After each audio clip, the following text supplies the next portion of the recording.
एक शाम धूप ढल चुकी थी और चांद अपने रूप में था। रेखा पार्क के एक कोने में बेंच पर बैठी आसमान की गहराइयों में कुछ ढूंढ रही थी।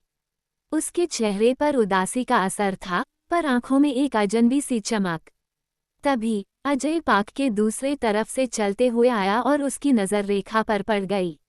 अजय का दिल एक पल के लिए थमा सा रह गया। सालों पहले छोड़ दी गई यादों का समुंदर अचानक से उभर आया।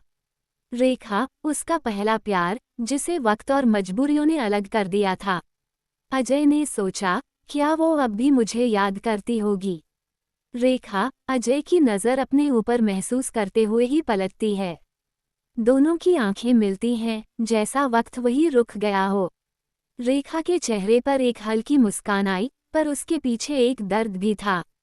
अजय धीरे धीरे उसकी तरफ बढ़ने लगा। हर कदम के साथ पुरानी यादें उसके दिल को छूने लगी। अजय ने पास आकर कहा, रेखा। रेखा ने धीमी आवाज में जवाब दिया, अजय। एक लम्हा बीते दिनों की यादों में डूब गया। दोनों ने कुछ देर तक एक दूसरे को देखा, जैसे कुछ कहने की जरूरत ही ना हो। रेखा ने थोड़ा मुस्कुराते हुए पूछा, कैसी चल रही है जिंदगी? अजय ने थोड़ा हिचक कर कहा, जिंदगी तो चल रही है, पर तुम्हारे बिना वो रोशनी नहीं रही। रेखा का दिल भर आया, पर उसने अपने आंसू छुपाने की कोशिश की।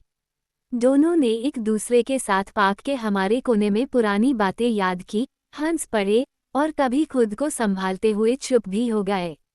रेखा ने कहा, अजय, वक्त ने हमें अलग जरूर किया, पर यादें तो हमेशा साथ थीं।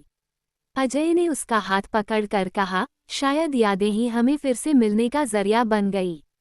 हमें शाम, वो दोनों पार्क से अलग तो हुए, पर इस बार एक नए इरादे के साथ, यादों के सहारे नहीं, एक नए रिश्ते की शुरुआत करने के लिए।